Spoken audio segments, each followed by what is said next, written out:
유월절 전날 예수님과 제자들은 마지막 만찬을 가지셨습니다. 흔히 최후의 만찬이라고 하는데 레오나르도 다빈치가 그린 그림으로 우리에게 잘 알려져 있습니다. 근데 실제는 이런 모습이 아닙니다. 예수님 당시 유대인들은 이 비스듬하게 누워서 식사를 한 것으로 알려져 있기 때문입니다. 유월절 만찬 자리에서는 이 출애굽 사건을 이야기하면서 이스라엘이 어떻게 구원을 받게 되었는지를 회상합니다만, 예수님은 달리 그 떡과 포도주를 가지고 예수님 자신이 자신의 죽음을 통해서 어떤 새로운 언약을 세우실 것을 말씀하시게 됩니다. 마태복음 26장 27절 28절입니다. 그들이 먹을 때 예수께서 떡을 가지사 축복하시고 떼어 제자들에게 주시며 이르시되 받아서 먹으라 이것은 내 몸이니라 하시고 또 잔을 가지사 감사기도 하시고 그들에게 주시며 이르시되 너희가 다 이것을 마시라 이것은 죄 사함을 얻게 하려고 많은 사람을 위하여 흘리는 바 나의 피 곧 언약의 피니라. 마지막 유월절 성만찬을 통해서 예수님은 자신이 어떻게 죽으실지를 미리 보여주셨습니다. 몸을 찢고 피를 흘려서 인생들의 모든 죄를 사해 주실 것을 행동으로, 음식으로 보여주신 것입니다. 그 만찬을 마치고 늘 하던 대로 습관대로 감난산 겟세마네에 오르시게 됩니다. 그러면서 곧 일어날 일을 제자들에게 예언하십니다.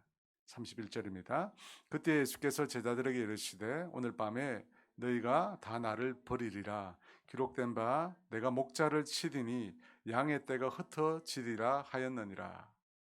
갑자기 제자들은 예수님으로부터 청천벽력 같은 소리를 듣게 됩니다. 오늘 밤에 너희가 다 나를 버리리라. 제자들의 입장에서는 도무지 이해할 수가 없는 말씀이었습니다. 물론 예수님께서는 모든 걸 다 알고 계셨습니다. 대제사장들과 바리새인들이 지금 어떤 음모를 꾸미고 있는지 예수님은 알고 있었지만 그 일이 그날 밤에 일어날 것이라고는 제자들은 전혀 생각하지 못했던 것입니다. 예수님께서 오늘 밤 너희가 다 나를 버리리라 말씀하시자 수제자인 베드로가 불쑥 낯서게 됩니다. 33절입니다. 베드로가 대답하여 이르되 모두 주를 버릴지라도 나는 버리지 않겠나이다.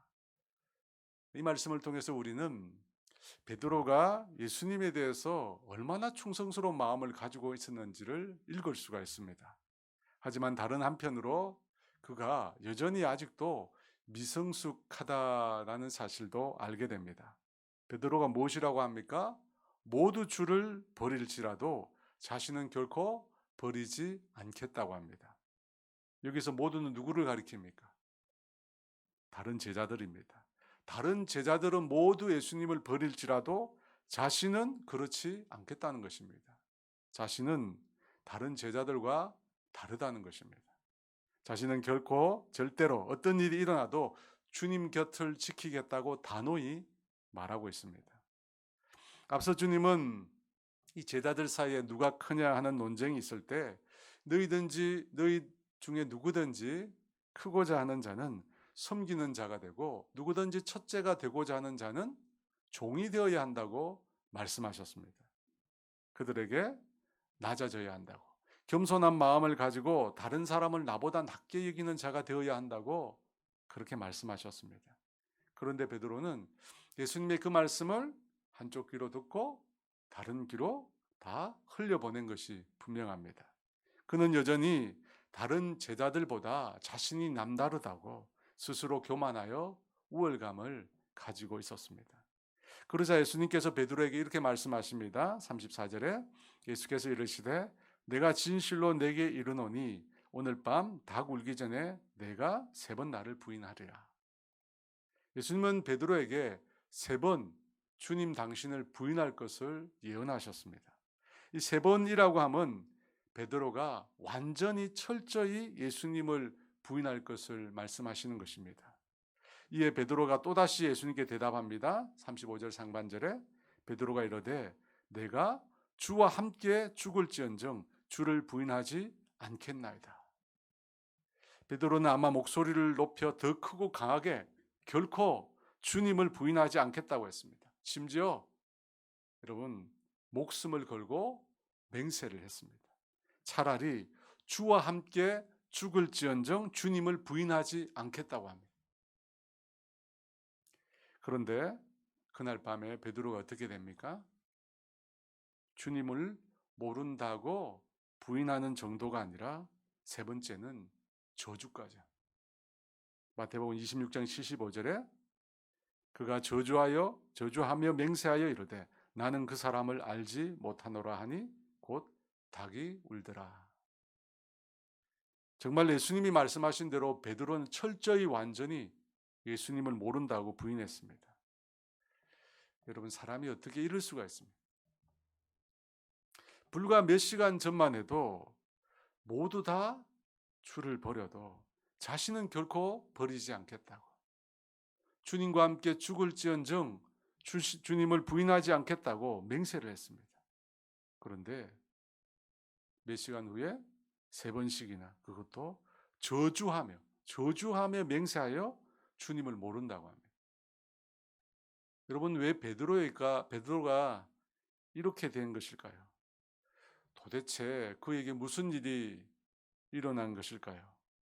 그의 심정에 여러분 어떤 변화가 일어나서 그가 이런 행동을 하게 된 것일까요? 베드로는 어떤 사람입니까? 그는 무리를 걸었던 사람. 예수님의 말씀을 듣고 그 말씀대로 무리를 걸어갔던 사람입니다. 그는 또 변화산에서 예수님께서 그 본래의 영광스러운 모습으로 변모하시는 것을 직접 눈으로 보았습니다. 그 현장에서 하늘로부터 이는 내 사랑하는 아들이요 내 기뻐하는 자라고 하는 하나님의 음성을 듣기도 했습니다. 베드로는 예수님께서 하나님의 아들이심을 알고 있었습니다. 그래서 빌립보 가이사랴에서 주는 그리스도시요 살아계신 하나님의 아들이라고 하는 위대한 신앙의 고백을 드렸던 것입니다. 여러분 베드로에게 더 이상 무엇을 우리가 구할 수 있겠습니까? 그런데 그런 기적을 경험하고 하나님의 놀라운 신비를 직접 목격했던 베드로가 예수님을 모른다고 그것도 세 번씩 저주하고 맹세하며 부인했습니다. 여러분 왜 그랬을까요? 붙잡혀서 죽게 될 것을 두려워했을까요? 아마 그랬을 겁니다. 하지만 그는 주와 함께 죽을지언정 주님을 부인하지 않겠다고 맹세했던 사람이었습니다. 그런 다부진 결의를 했음에도 베드로가 그렇게 쉽게 넘어진 이유가 무엇일까요? 그 이유도 우리가 한번 생각해 보고자 합니다. 왜냐하면 저와 여러분도 제2의 제3의 베드로가 분명히 될 수 있기 때문입니다. 베드로와 조금 다르지만 다른 제자들처럼 우리도 예수님을 버리고 도망을 갈 수 있기 때문입니다. 그 이유를 생각해 보고자 하는데요. 먼저는 그 다음 장면으로 한번 넘어가고자 합니다. 감람산 겟세마네에 올라가신 예수님께서 제자들에게 자신은 조금 떨어져 기도하겠다고 하십니다. 그러면서 베드로와 세베대의 두 아들을 데려가십니다. 37절 38절입니다.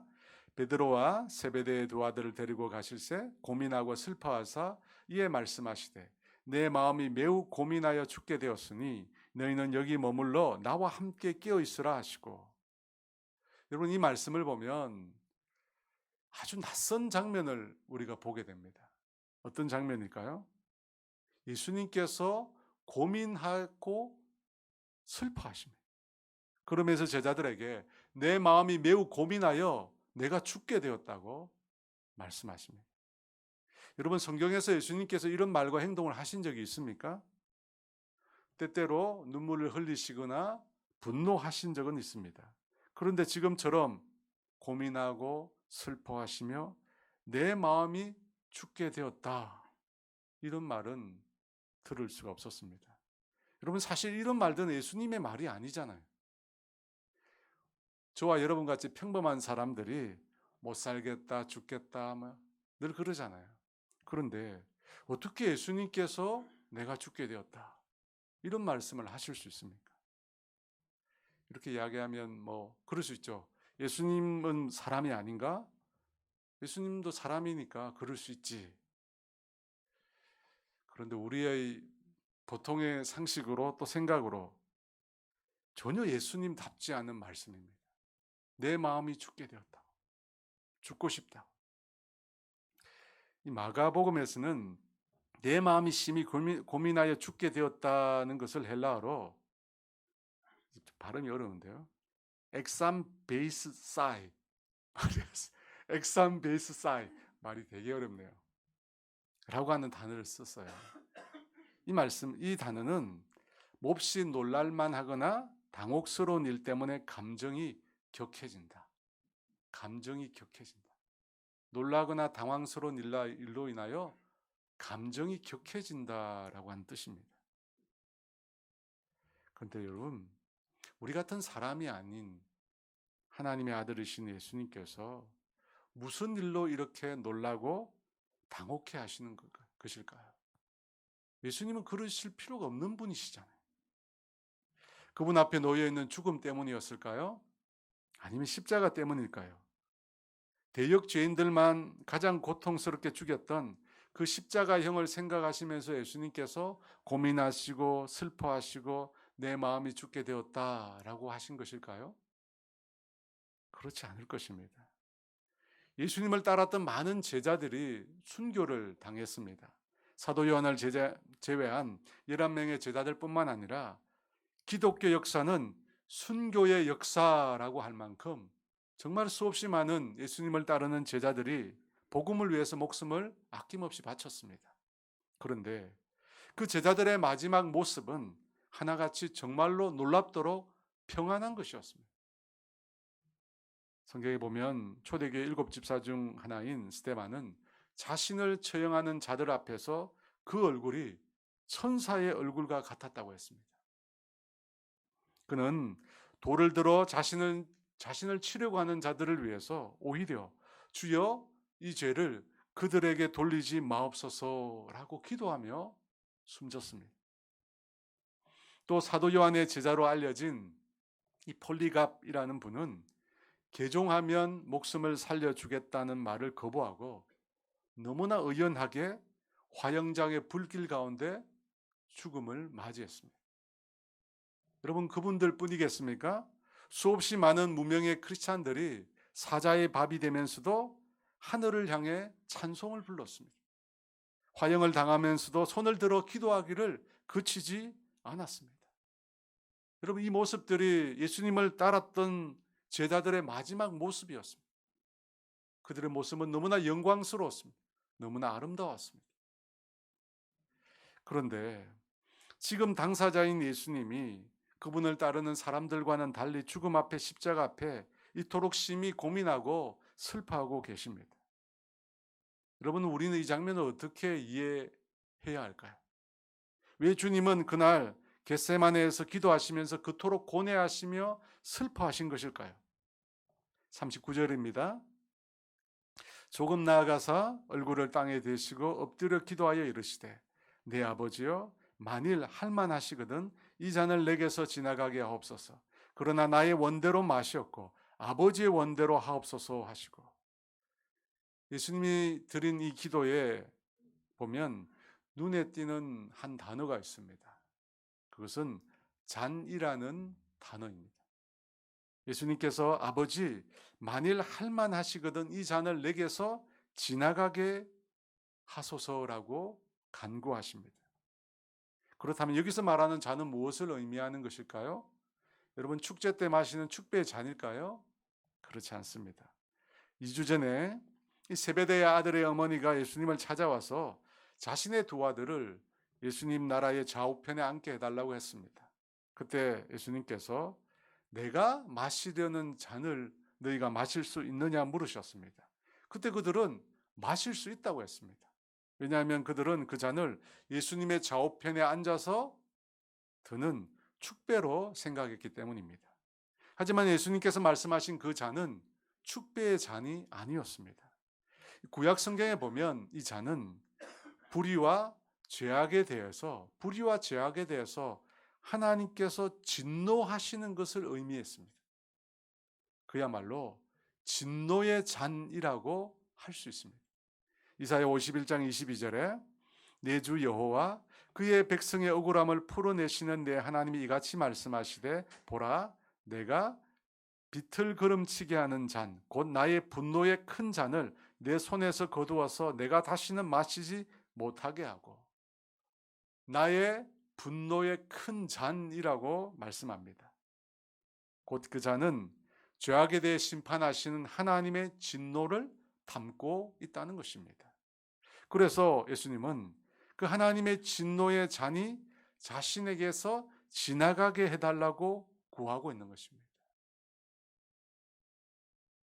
왜 그렇게 구하셨을까요? 여러분, 예수님은 우리를 구원하시기 위해 죽기 위해서 이 땅에 오신 것이 아니십니까? 일전에 예수님께서 당신이 고난을 받고 죽임을 당하고 3일 만에 살아나야 할 것이라고 예언했을 때 베드로가 그 앞을 막으며 주님께는 그러한 일이 미치지 않을 것이라 했을 때 예수님께서 뭐라고 하셨습니까? 사탄아 물러가라. 너는 나를 넘어지게 하는도다. 내가 하나님의 일을 생각하지 않고 도리어 사람의 일을 생각한다고 그를 강하게 책망하셨습니다.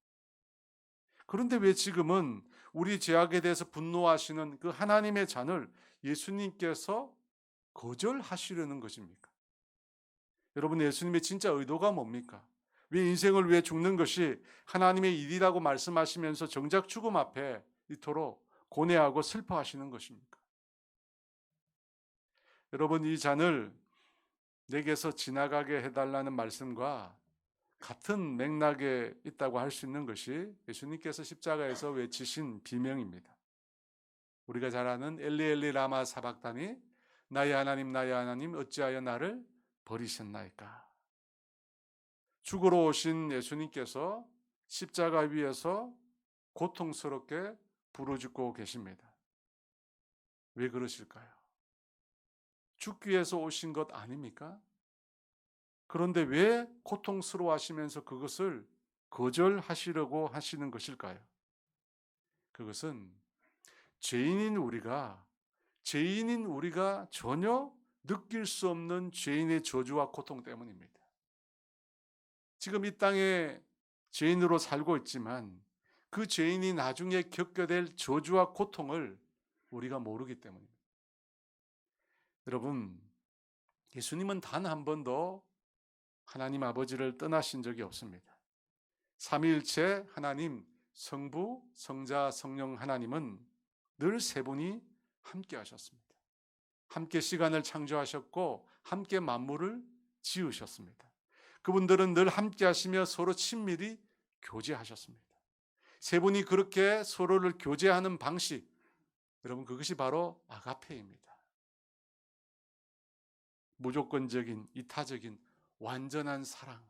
그 사랑 안에서 세 분은 함께 교제하셨습니다. 예수님은 그 아가페의 사랑으로부터 단 한 번도 벗어나 본 적이 없으십니다. 그렇게 삼위 하나님은 깊이 서로를 사랑하셨습니다. 그런데 예수님께서 인간을 대신하여 죄인으로 죄에 대한 하나님의 진노의 잔을 받게 되신 것입니다. 그 진노의 잔을 받으실 때 예수님은 하나님의 이 완전한 사랑으로부터 끊어지게 된 것입니다. 왜냐하면 죄인은 의로운 하나님과 함께 할 수 없기 때문입니다. 그래서 하나님에게서부터 예수님이 끊어지게 된 거예요. 그분의 사랑으로부터 단절되게 된 것입니다. 좀 더 정확하게 말하면 단절이 아니라 사실 진노로 찢어 놓으신 거예요. 하나님에게서 예수님을 죄인인 예수님을 찢어 놓으신 것입니다. 그렇게 사랑하다가 그토록 사랑하다가 영원부터 영원까지 사랑하시다가 한순간에 원수가 되어버리신 것입니다. 여러분, 예수님께서는 우리 죄를 지시기 위해서 죄인이 되셨습니다. 바로 그 죄인됨으로 인하여 하나님께로부터, 하나님의 사랑으로부터 단절된 겁니다. 버려지게 된 것입니다. 그래서 예수님이 그토록 고민하시고 슬퍼하시면서 내 마음이 죽게 되었다 하신 것입니다. 어쩌면 우리는 예수님이 겪고 있는 이 버려짐의 고통, 이 단절의 고통, 이 끊어짐의 고통을 다 이해하지 못할 것입니다. 아마 이해한다면 내가 그토록 사랑했던 배우자와의 사별 정도가 아닐까 생각합니다. 하지만 그것은 짧은 기간입니다. 하지만 주님은 영원부터 영원토록 함께 하셨던 분입니다. 완전한 사랑 가운데 계셨던 분입니다. 그런데 그 관계가 찢어진 것입니다. 여러분, 주님은 죽음을 두려워해서가 아닙니다. 십자가 두려워서가 아닙니다. 인간의 죄를 대신 지심으로 인해서 하나님과의 사랑의 관계가 찢어진 것 때문입니다. 예수님은 아마 이 감람산 겟세마네에 오르기 전까지 그것을 모르셨을 수도 있습니다. 왜냐하면 단 한 번도 그런 경험을 해보신 적이 없었기 때문입니다. 그래서 엑셈 베이스사이, 너무 어렵네요. 엑셈 베이스사이, 몹시 놀라고 당황스러워 그 감정이 격해지신 것입니다. 사랑하는 여러분, 하나님의 사랑으로부터 단절된다, 하나님의 사랑으로부터 단절된다는 것은 곧 죽음을 말하는 것입니다. 성경에서 죽음은 단절을 의미하기 때문입니다. 이렇게 하나님으로부터 단절된 것을 우리는 영적 죽음이라고 합니다. 그리고 그 상태가 영원히 지속되는 것을 영원한 죽음이라고 합니다. 예수님께서 겟세마네에서 바로 그 죽음을 맛보신 것입니다. 하나님의 진노를 받는다는 것, 하나님께로부터 완전히 단절된다는 것, 하나님의 사랑에서 끊어진다는 것, 그것들을 경험하신 것입니다. 그래서 고민하고 슬퍼하고 내 마음이 죽게 되었다 하신 것입니다. 단지 죽음이 두려워서가 아닙니다. 십자가가 두려워서 그렇게 하신 것이 아닙니다. 죄인에게 부어지는 하나님의 진노로 인해서 하나님의 사랑에서 끊어지는 것이 그분을 그토록 고통스럽게 만든 것입니다. 그리고 십자가 위에서 실제로 하나님의 그 진노를 다 받으시게 됩니다. 하나님의 아가페의 사랑에서 버려지는 영적 죽음을 경험하신 것입니다. 그래서 우리가 잘 아는 엘리 엘리 라마 사박다니라고 주님이 외마디 비명을 지르신 것입니다. 사랑하는 여러분, 우리 인간이 지은 이 죄의 무게가 얼마나 나갈까요? 하나님이 그 죄에 대해서 진노하신다고 했는데 얼마의 무게가 과연 나갈까요? 그리고 하나님께서 진노하시는 그 진노의 크기는 얼마나 큰 것일까요? 많은 사람들은 자신의 죄가 깃털처럼 가벼울 것이라고 그렇게 생각합니다. 그래서 자신들의 죄에 대한 하나님의 진노가 그다지 크지 않을 것이라고 생각합니다. 여러분, 과연 그럴까요? 죄에 대한 하나님의 진노가, 그 진노의 잔이 과연 무겁지 않을까요? 만약 그 진노가 크지 않다면 예수님께서 과연 이토록 고통스러워 하셨을까요? 여러분, 그렇지 않을 겁니다. 인간이 지은 그 죄의 무게는 어마하게 무거운 것입니다. 마태복음 18장의 용서에 관한 말씀에 보면 이 왕에게 1만 달란트 빚진 종이 나옵니다. 그 비유에서 왕은 하나님을 지칭하고 1만 달란트는 종이 지은 죄값을 의미합니다. 1만 달란트, 지금 화폐로 계산하면 30조에 이르는 어마어마한 금액입니다. 마지막에 왕은 자비를 베풀지 않는 그 종에게 그 빚을 다 갚을 때까지 옥에서 나오지 못할 것이라고 합니다. 여러분, 우리 죄가 지은 무게는, 우리 죄의 무게는 가늠하기 불가능한 무게일 것입니다. 그리고 그 죄에 대한 하나님의 진노도 어느 정도일지 우리는 알 수가 없습니다. 아마 그 진노의 잔에 담긴 그 독약은 이 세상 그 어떤 독보다 더 우리를 고통스럽게 할 것입니다. 견딜 수 없는 고통을 우리에게 줄 것입니다. 하나님의 은총이 더 이상 존재하지 않는 이 지옥을 보면 인간의 죄에 대한 하나님의 진노를 우리가 조금 알 수 있을 것 같습니다. 여러분, 지옥은 어떤 곳입니까? 사실 실제 지옥을 믿지 않는 사람이 많습니다. 신앙인들 중에도 지옥의 존재들을 부정하는 분이 꽤 있습니다. 왜냐하면 성경에 나오는 이 지옥이라는 곳이 너무나 고통스럽기 때문입니다. 그래서 사랑의 하나님이 지옥을 만드실 리가 없다고 생각하는 것입니다. 그래서 나온 것이 영혼 멸절설이라는 것입니다. 예수 믿는 사람은 천국에 가서 영원히 살지만 불신 영혼들은 멸절한다는 겁니다. 사라진다는 겁니다. 그만큼 성경이 말하는 지옥이라는 곳은 그 존재 여부를 믿고 싶지 않을 만큼 고통스러운 것입니다. 성경은 지옥의 실제를 여러 곳에서 말씀하고 있습니다. 만약 우리가 이 지옥을 믿지 않는다면 성경 전체를 부인해야 할 정도입니다. 지옥은 어떤 곳입니까? 마태복음 18장에서는 꺼지지 않는 불이라고 이야기합니다. 요한복음 14장에는 불과 유황으로 고난을 받는 곳이라고 말을 합니다.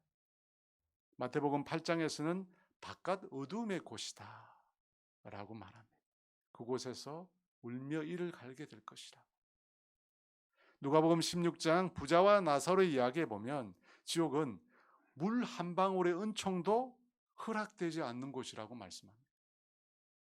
16장 24, 25절입니다. 불러 이르되 아버지 아브라함이여 나를 긍휼히 여기사 나사로를 보내어 그 손가락 끝에 물을 찍어 내 혀를 서늘하게 하소서. 내가 이 불꽃 가운데서 괴로워하나이다.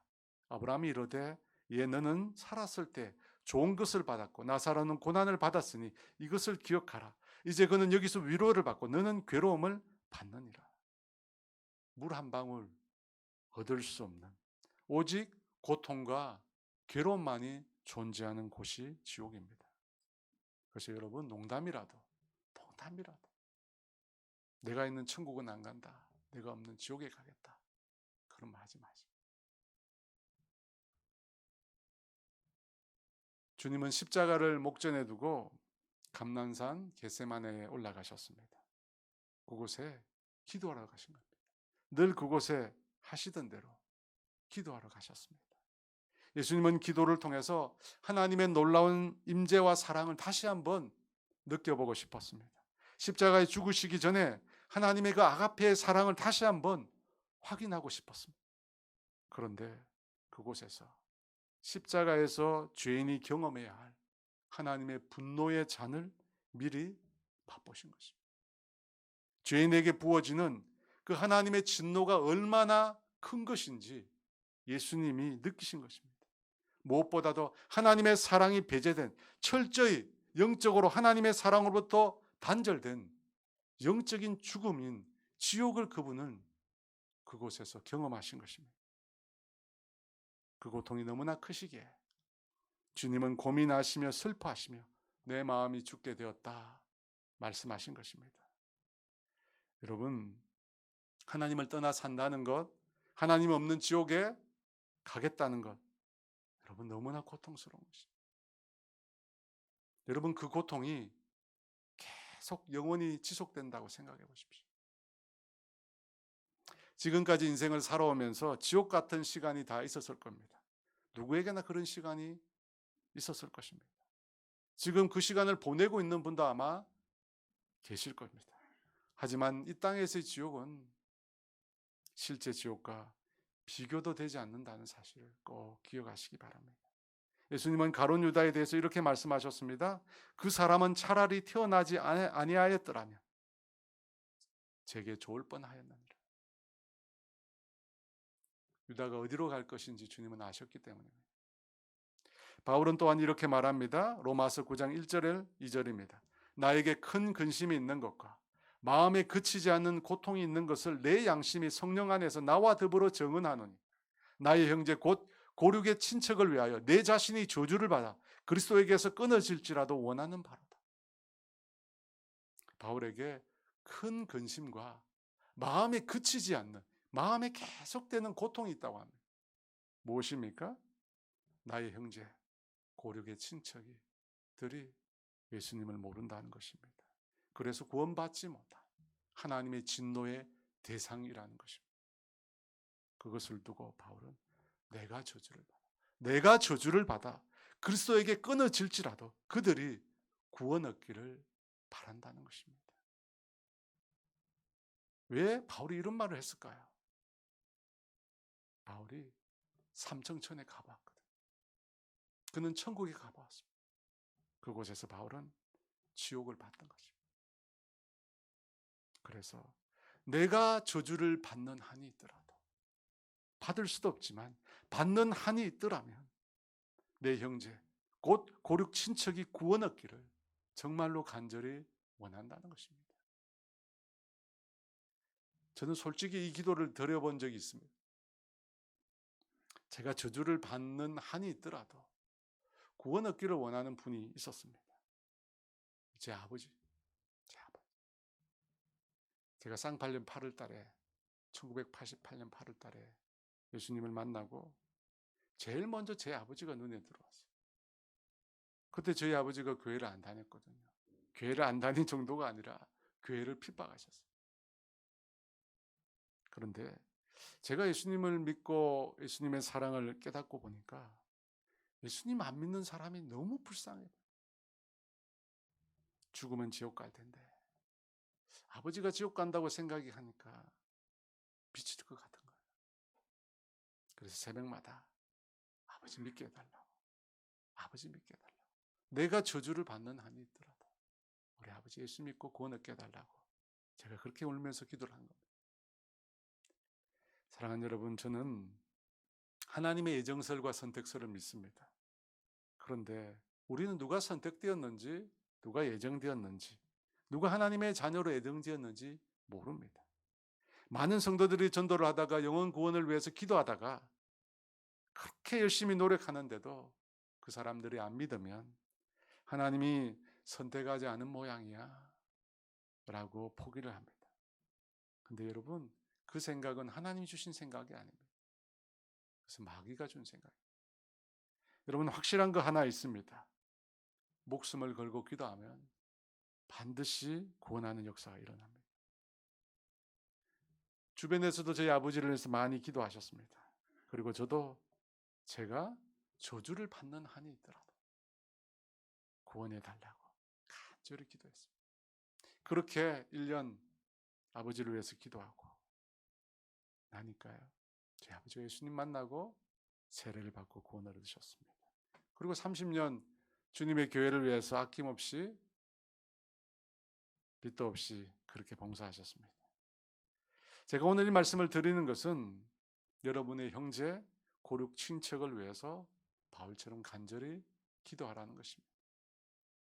여러분, 기도하면 역사가 일어납니다. 여러분이 사랑하는 영혼이 지옥에 가는 것을 그냥 두고 보시겠습니까? 여러분, 절대 미루지 마시고 그 영혼을 향하여 계속 기도하시기 바랍니다. 그리고 복음을 전하시기 바랍니다. 그래서 우리의 모든 가족들이, 친지들이 함께 구원 얻는 그런 은혜와 복을 누리시기를 주의 이름으로 축원합니다. 누가복음에 보면 이 겟세마네에서 기도하시는 예수님의 모습을 이렇게 묘사합니다. 누가복음 22장 44절에 예수께서 힘쓰고 애써 더욱 간절히 기도하시니 땀이 땅에 떨어지는 핏방울 같이 되더라. 힘쓰고 애쓰고 간절히 기도했다고 합니다. 그래서 땀이 땅에 떨어지는 핏방울 같았다고 합니다. 예수님은 고뇌하고 슬퍼하고 마음이 죽게 된 상태 그대로 그냥 계셨던 것이 아닙니다. 다시 일어나서 기도의 무릎을 꿇으셨습니다. 그야말로 그때부터 기도의 사투를 벌이기 시작하셨습니다. 눈앞에 펼쳐진 하나님의 진노의 잔을 바라보면서 주님은 끝까지 싸우셨던 겁니다. 그런데 무엇을 위해서 싸우셨을까요? 40절 41절 말씀입니다. 제자들에게 오사 그 자는 것을 보시고 베드로에게 말씀하시되 너희가 나와 함께 한 시간도 이렇게 깨어 있을 수 없더냐. 시험에 들지 않게 깨어 기도하라. 마음에는 원이로되 육신이 약하도다 하시고. 한참 기도하시다가 예수님께서 제자들에게 오셨습니다. 여기 제자들은 아마 베드로와 세베대의 두 아들을 말할 것입니다. 그 중에 베드로에게 말씀하십니다. 너희가 나와 함께 한 시간도 깨어 있을 수 없더냐. 시험에 들지 않게 깨어 있으라. 성경은 의도적으로 주님께서 베드로에게 말씀하셨다고 합니다. 여러분, 왜 베드로일까요? 앞서 베드로가 예수님을 3번 부인할 것을 예수님께서 예언하셨잖아요. 모두 주를 버릴지라도 자신은 버리지 않겠다고. 주와 함께 죽을지언정 주를 부인하지 않겠다고 그거 했잖아요. 그런데 예수님을 3번이나 저주하고 맹세하며 부인했습니다. 왜 그렇게 된 것일까요? 왜 그렇게 굳은 결의를 했음에도 예수님을 부인하게 된 것일까요? 예수님의 말씀에 해답이 있습니다. 시험에 들지 않게 깨어 기도하라. 여기 깨어라고 하는 말은 잠을 안 잔다는 뜻입니다. 본문에서는. 그런데 이 말은 영적으로 깨어 있다라고 하는 의미도 있습니다. 그래서 시험에 들지 않게 깨어 기도하라는 말은 다르게는 기도가 우리를 영적으로 깨어 있게 만든다는 뜻입니다. 여러분, 마귀가 믿는 자들을 유혹할 때 언제 할까요? 우리가 영적으로 자고 있을 때. 베드로전서 5장 8절에 근신하라 깨어라. 너희 대적 마귀가 우는 사자같이 두루 다니며 삼킬 자를 찾나니. 마귀의 공격을 막기 위해서는 깨어 있어야 합니다. 다른 말로 어떻게 해요? 기도하고 있어요. 여러분, 기도해야 됩니다. 기도하고 있어야 시험에 들지 않는 것입니다. 바로 제자들이 기도하지 않았기에 그들에게 시험이 왔고 그 시험에 걸려 넘어지고 말았던 것입니다. 베드로는 예수님을 3번 부인했고 다른 제자들도 예수님을 두고 도망쳐 버렸습니다. 반면에 예수님은 깨어 기도하셨습니다. 한 번이 아니라 2번, 3번 주님은 계속 기도하셨습니다. 여러분, 3번 기도하셨다는 것은 충분히 기도하셨다는 겁니다. 시험에 들지 않도록 계속 기도하셨다는 겁니다. 그래서 주님은 깨어 계셨던 겁니다. 그래서 주님은 자신에게 닥친 시험을 온전히 이길 수 있으셨던 겁니다. 그러므로 사랑하는 여러분, 기도함으로 깨어 계시기 바랍니다. 충분히 기도함으로, 계속 기도하심으로 시험에 들지 않는 저와 여러분 되기를 원합니다. 그렇다면 마지막으로 예수님은 무엇을 기도하셨을까요? 땀이 핏방울이 되도록 기도하셨다는데 과연 무엇을 두고 기도하셨을까요? 42절입니다. 다시 2번째 나아가 기도하여 이르시되 내 아버지여 만일 내가 마시지 않고는 이 잔이 내게서 지나갈 수 없거든 아버지의 원대로 되기를 원하나이다 하시고. 이 2번째 기도는 앞선 예수님의 첫 번째 기도와 그 내용이 조금 다릅니다. 여러분, 기도의 내용이 어떻게 달라졌을까요? 처음에는 만일 할만하시거든 이 잔을 내게서 지나가게 하옵소서. 그러나 나의 원대로 마시옵고 아버지의 원대로 하옵소서라고 기도하셨습니다. 그런데 2번째는 나의 원대로라는 말이 없습니다.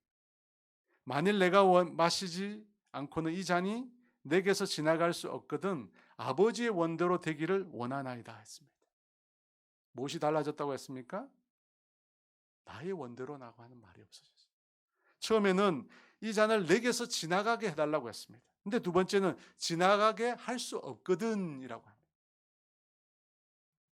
나의 원대로라고 말했던 첫 번째 기도의 내용이 2번째 기도의 내용에서는 사라진 것입니다. 처음 이 잔을 내게서 지나가게 해달라고 하는 나의 소원이 사라진 거예요.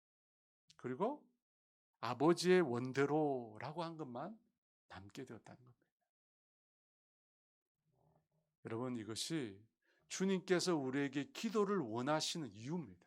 왜 주님이 우리에게 기도하라고 하시는가? 첫 번째는 시험에 들지 않도록 깨어 있도록 하기 위해서입니다. 2번째는 기도를 통해서 우리가 바뀌기 때문입니다. 기도를 통해서 기도가 바뀌기 때문입니다. 어떻게 바뀝니까? 내가 원하는 것에서 하나님이 원하는 것으로 바뀐다는 겁니다. 우리의 자아가 죽고 기도를 통해서 우리가 하나님의 뜻만 구하게 된다는 것입니다. 여러분, 이것이 기도를 통해서 우리 가운데 일어나는 변화입니다. 여러분, 하나님께서 저와 여러분을 어떻게 변화시킬까요? 기도를 통해서 변화시켜요. 그래서 기도하기를 원하신다. 여러분, 기도는 우리를 변화시키는 하나님의 놀라운 수단입니다. 여러분, 하나님께서 기도를 통해서 왜 우리를 변화시킵니까? 우리가 변화되어야만 하나님께 쓰임을 받을 수 있기 때문입니다. 원초적 인간, 본능적 인간은 결코 하나님께 쓰임 받을 수가 없습니다. 왜냐하면 그는 하나님이 원하는 대로가 아니 자신이 원하는 대로 살아가기 때문입니다. 그 사람을 하나님께서 사용하실 수가 없습니다. 그래서 기도를 통해서 하나님은 우리를 변화시키기를 원하시는 것입니다. 그런데 반대로 기도하지 않으면 어떻게 될까요? 하나님이 원하시는 대로가 아니라 내가 원하는 대로 우리가 살게 되는 겁니다. 예수님 앞에 놓인 진노의 잔을 마시는 것, 예수님께도 너무나 고통스러운 것이었습니다. 그래서 그분은 땀이 핏방울이 되도록 기도하신 것입니다. 처절하게 무릎 꿇고 기도하신 것입니다. 그 기도를 통해서 내가 원하는 것을 내려놓고 하나님이 원하시는 것을 구하도록 하신 것입니다. 이것이 놀라운 변화입니다. 예수님은 그 기도를 통해서 하나님께 온전히 순종하기로 결단을 끝낸 것입니다. 그래서 세 번째는 기도의 내용이 안 나오잖아요. 끝나신 겁니다.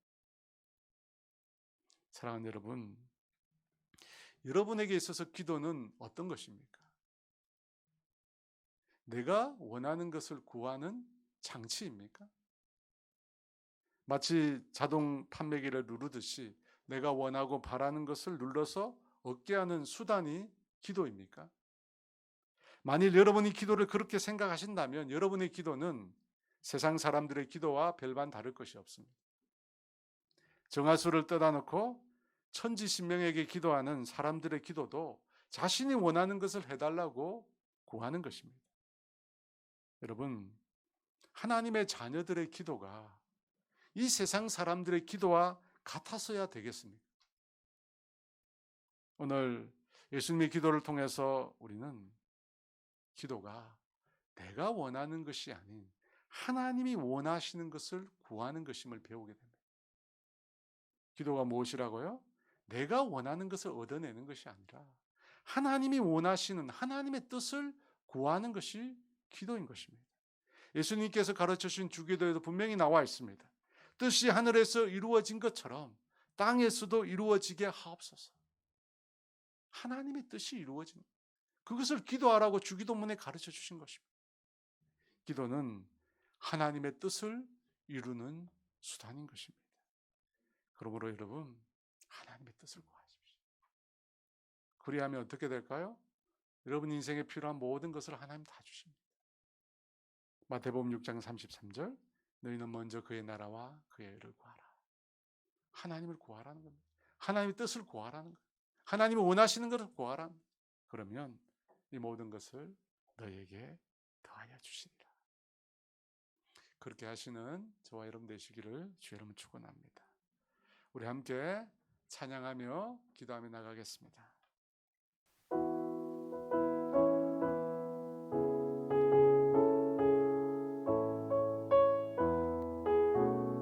우리의 생명줄, 물 위에 생명줄 던지어라.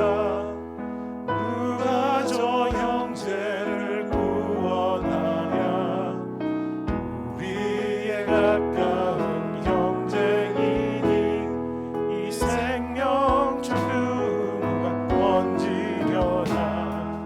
생명줄 던져, 생명줄 던져, 물 속에 빠져간다.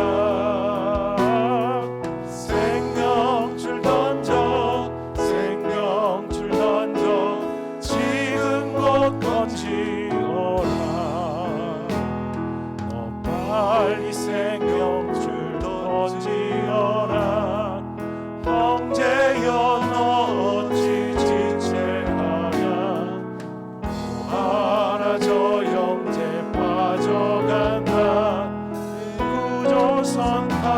소속히 가라. 생명줄 던져 생명줄 던져 물속에 빠져가라. 생명줄 던져 생명줄 던져 지금 곧 던지어 넘어서 생명줄 던지어라. 저 형제 지쳐서 어린다. 시험과 근심에 거센분과 저 형제를 힘쓰러 몰아간다. 생명줄 던져 생명줄 던져 물속에 빠져가라. 생명줄 던져 생명줄 던져 지금 곧 던지어라. 위험한 풍파가 곧 지나고 건너편 언덕에 이르리니 형제여 너 어찌 지체하나. 곧 생명줄 던져서 구원하라. 생명줄 던져 생명줄 던져 물속에 빠져간다.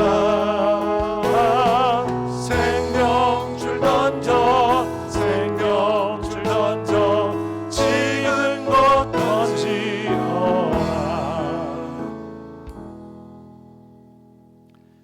여러분, 누가 생명줄을 던질 수 있겠습니까? 물속에 빠져가는 사람들에게 생명줄을 던질 수 있는 사람은 구조선을 타고 구원받은 주님의 자녀들밖에 없습니다. 여러분, 우리가 예수 믿지 않는 불신의 영혼들을 위해서 기도하기 전에 우리가 해야 될 일이 있습니다. 하나님 앞에 우리가 회개해야 합니다. 회개해야 합니다. 수없이 많은 영혼들이 죽어가고 있음에도 생명줄을 가지고 있는 우리가 그 생명줄을 던지지 않으므로 그 영혼들이 죽어가고 있기 때문입니다. 빠져서 죽어버렸기 때문입니다. 여러분, 그들이 겪을 그 진노의 잔, 그 잔은 예수님조차도 무고하셨어요. 그 진노의 잔도 예수님조차도 죽게 되었다 고뇌하고 아파하셨습니다. 여러분, 그 잔을 영혼들이 마신다고 생각해요. 여러분, 그 고통은 도저히 견딜 수 없는 겁니다. 그 고통은 감내할 수 있는 것이 아닙니다. 여러분, 이 시간 먼저 우리 회개합시다. 하나님, 복음의 놀라운 비밀을 우리에게 주셨는데, 우리에게 생명줄 주셨는데 우리만 붙잡고 있었습니다. 주님 용서해 주세요. 주님 용서해 주세요. 영혼을 위해서 눈물 뿌려 기도하지 못한 죄 주님 용서해 주세요. 바로 옆에 있는데 복음 전하지 못하고 살고 있는 우리의 죄 주님 용서해 주세요. 주님, 우리가 새로워지게 해주세요. 주님이 우리에게 베풀어 주신 이 놀라운 구원, 주님 도저히 그 무엇과도 바꿀 수 없는 이 은혜의 선물을 우리만 가지지 않고 주님 전하고 나누고 뿌릴 수 있도록 우리에게 은혜를 달라고, 우리를 새롭게 해달라고, 주님 회개하게 해달라고 우리 주여 한번 부르고 기도합니다. 주여,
가지 못한 우리의 심령들을 아버지 시와 함께하여 주시옵소서. 아버지 우리의 아버지 우리가 우리가 얼마나 교만하게 살고 우리가 얼마나 교만하게 살고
삶과 지금도 아낌없이 드리니 죽어야 다시 사는 주의 말씀 믿으며 하나님의 미랄 되어 서거지리니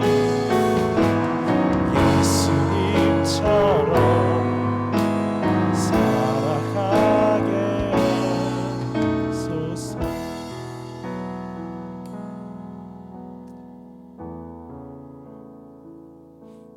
여러분, 예수님께서 그렇게 고통하시며 슬퍼하시면서 죽게 되었다 하셨습니까? 왜 그 십자가상에서 엘리 엘리 라마 사막다니, 왜 하나님 나를 버리셨습니까? 그렇게 왜 마디 비명을 질렀습니까? 왜 그렇게 버림받으셨습니까? 우리를 구원하기 위해서입니다. 우리를 구원하시기 위해서 그 고통을 지신 것입니다. 그 주님께서 먼저 믿는 우리에게 그 고통을 원하세요. 여러분, 고통 없는 그 부르짖음 없이 여러분 영혼이 돌아오지 않습니다. 가슴에 생긴 영혼을 향하는 피멍 없이 여러분 영혼이 돌아오지 않아요. 하나님의 미랄이 썩어져야지, 죽어야지만 생명이 튀어나오는 겁니다. 하나님은 우리에게 그걸 요구하세요. 죽어가는 영혼들을 향하여 너도 내 마음처럼 고통하기를 원하세요. 여러분, 예수 편하게 믿는 거 아닙니다. 믿지 않는 영혼들을 향하여 고통스러운 신음을 내지 않고 우리가 어떻게 예수님을 안다고, 예수님의 사랑을 안다고 이야기할 수 있어요? 없습니다. 그 십자가에 달린 그 피 맺힌 사랑이 어떤 것인지 우리 가슴에 피멍이 들지 않고 어떻게 이해할 수 있어요? 불가능합니다. 영혼을 위하여 목숨을 걸고 기도하는 건 너무 힘든 일이에요. 여러분, 너무 고통스러운 일이에요. 하지만 그 눈물의 기도가, 그 외마디 외침의 기도가 영혼을 살리는 거예요. 여러분, 이 시간 기도할 때 하나님, 나도 외치게 해주세요. 나도 가슴 아프게 영혼을 위해서 눈물 뿌리게 해주세요. 아버지, 죽어가는 영혼 하나님 포기하지 않고 그를 건질 수 있도록 도와주세요. 여러분, 기도하시면서 여러분 마음에 품고 있는 영혼들, 생각나는 영혼들 위해서 우리 주여 함께 기도합니다. 주여!